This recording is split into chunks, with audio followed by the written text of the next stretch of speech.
Hi everybody and welcome to part 2 of this Leeds video, where in part 1 we covered the inverter, all the physical equipment on the job, the batteries, the backup interface, the panel. So you haven't watched part 1, head back to part 1, watch that and then come and join us at part 2. Going to go through today the app, the tariff and everything else that the customer's on, and we'll have a look at the data and see how it's been performing. Let's jump into it.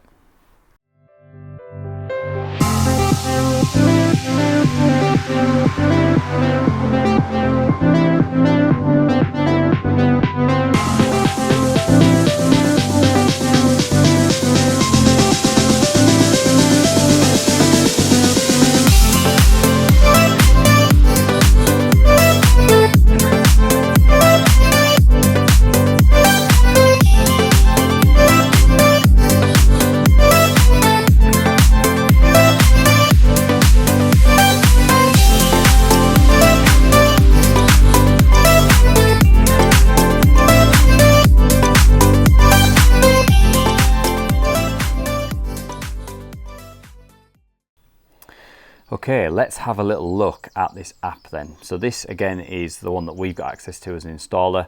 The customer one shows the same data, but it's just slightly laid out a little bit differently.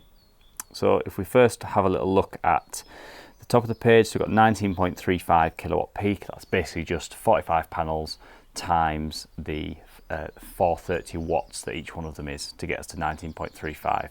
As is discussed on the first video, they're all in different orientations and pitches, so they'll never all be in direct sunlight at the same time. So with the chance of us generating anywhere near that 19 kilowatt is fairly low, and if we did, it would overpower that inverter. So it's been designed not to do that, basically. If we then come down a little bit, you can see, I'll refresh it, it's just refreshed now. You can see that the solar panel little icon on the left is showing a generation of 4.7 kilowatts at the minute. So we're generating from all of those 45 panels 4.6 kilowatts at the minute. You can see it's changing all the time as the sun goes in and out. You can then see, but directly below that we've got the battery. So that is effectively both of these batteries together, and that is at 92% charged, and we are currently charging that at 1.76 kilowatts. So we're putting 1.75 or 1.5 kilowatts now into the battery, and that'll change as the solar changes, as the home's consumption changes, and as the battery state of charge changes as well, because the closer it gets to 100%, the slower it'll have to charge, because it's a bit like filling the bucket with water. You turn it on full blast to start with, but if you're wanting to brim it, you then just turn it down as you get towards the top of that bucket. So basically the same thing, just an expensive bucket. We then got the house in the middle.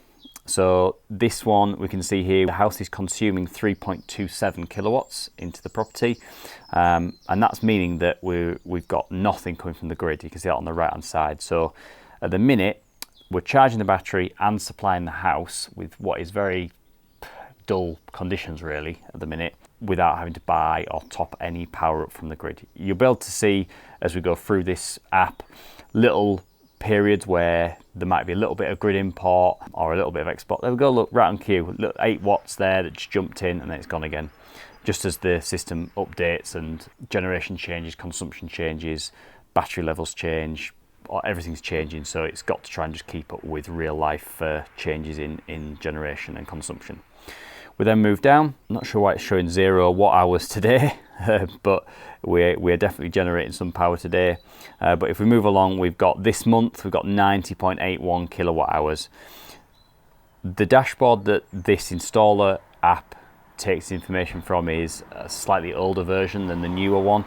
So sometimes there can be a little bit of that generated today. It can be a little bit weird on this app, but it does show up on the customer's app.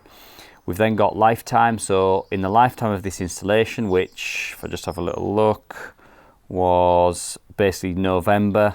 I can't remember exactly when it was installed in November. I think it's towards the end of November. In the lifetime of that system from November to now, basically, so not that long, we've generated 1,660 kilowatt hours or 1.66 megawatt hours of energy. So that's energy that the home would have had to buy in for the best part. There will be a bit of export there as well.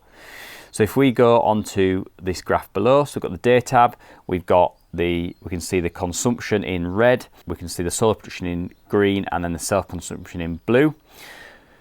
We can see here that there's a big chunk at around 2 o'clock. If we zoom in on that, at around 2 o'clock we can see a big spike in homes consumption, sort of peaking up above 12 kilowatts, and that is because that is this customer's cheap tariff window.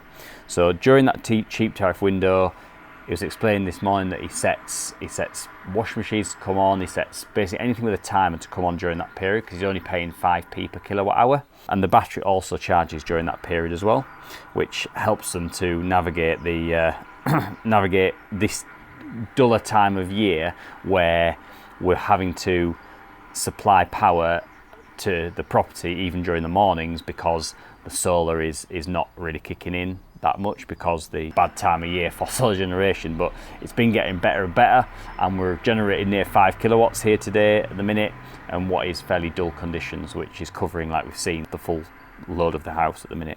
So this one is now yesterday. You can see a full 24 hours there. The blue is where the solar and battery has kind of matched as closely as it can the consumption, so you can still see little bits of red here and there, because the battery has of course got to look for changes and then react. So it can't predict that you're going to go and turn the kettle on. It can only react once you have turned that kettle on, and if the battery needs to discharge, then it needs to then discharge at that point. So there will be periods where you are just under, or there is a bit of import. So it's not a total off-grid system, but it's looking pretty good. Moving on to week, so we can see here we've got the production is in green and the consumption is in red, and you can see how that kind of matches up. And then if we go along to month, you can then see the same again, but in the month view. And then in the year view, again, you can see the difference in from January to now as to where the consumption is and where the generation is. So you can see the generation in green is climbing, but at the minute it's still lagging behind the total consumption for the property. But some of that consumption is, this app unfortunately doesn't break up what is peak and off-peak consumption. So you do have that where there is a lot of consumption there. Some of that is going into the battery to charge the battery up, and obviously it's been purposely used because it is the cheap tariff window.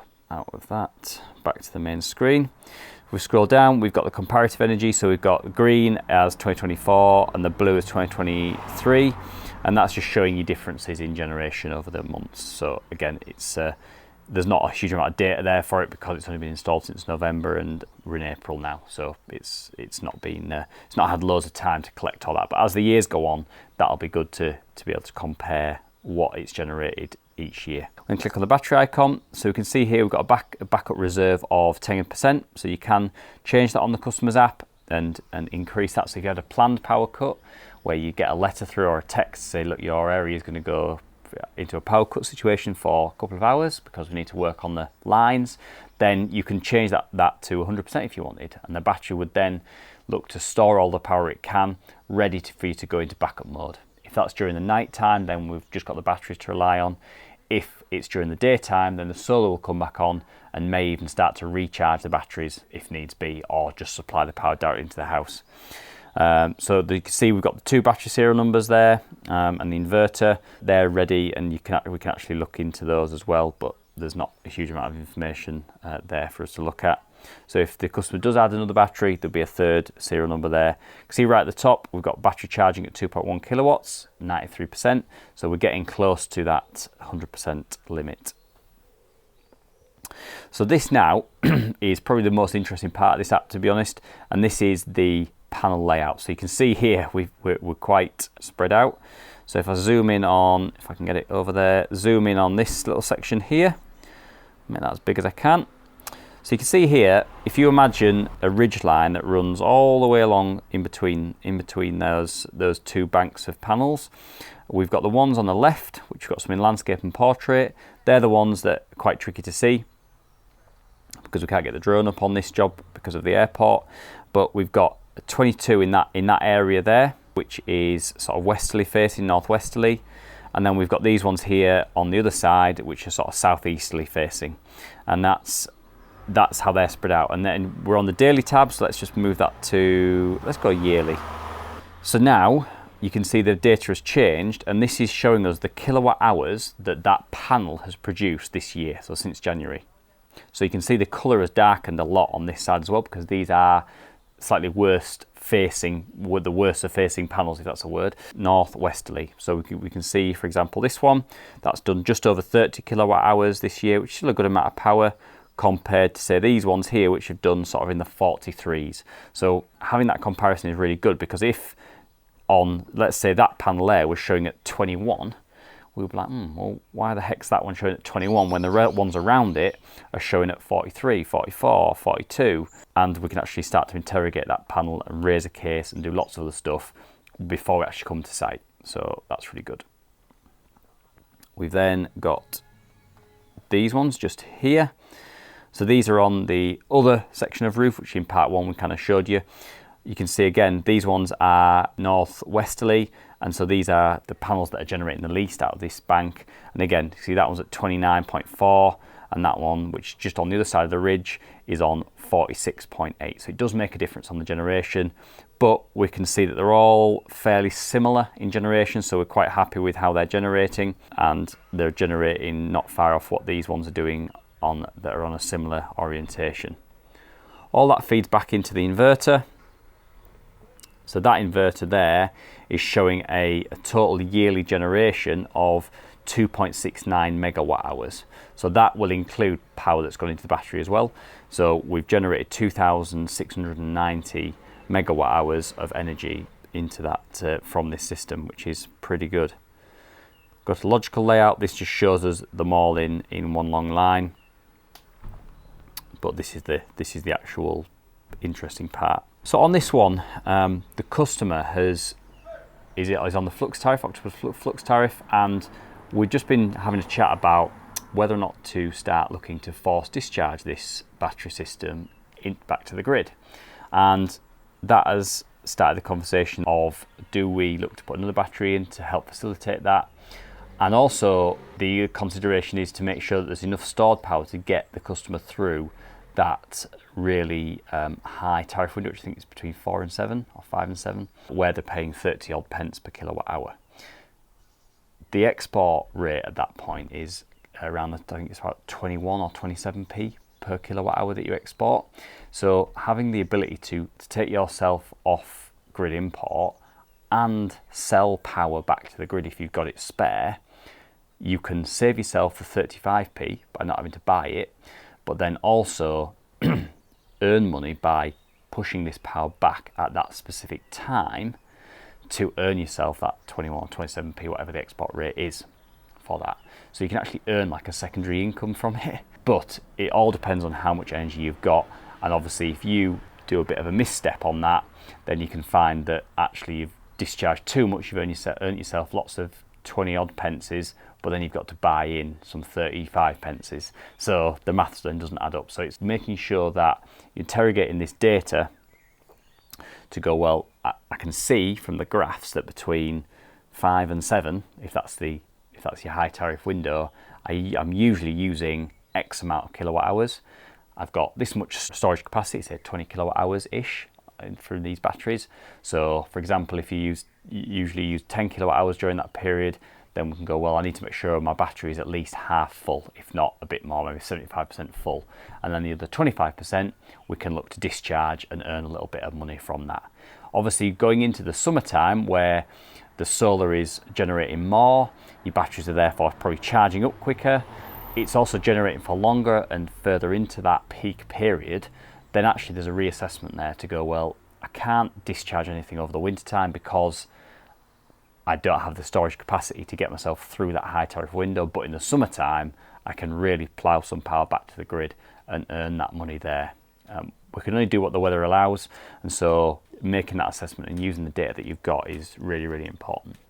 But that's the SolarEdge app, and like I said, the customer's one looks slightly different, but shows a lot of the same information. Okay, so that is this Leeds job all wrapped up. It's an absolute monster, and hopefully we'll be back soon to put another battery in, because this place is generating some serious power even during today, which is just a bog standard, not a sunny day, and we're already hitting like 4 kilowatts of power. which is covering the house load and charging the battery, giving this customer the ability to store some more of that energy to then discharge it and earn 20 odd pence per kilowatt hour is quite interesting.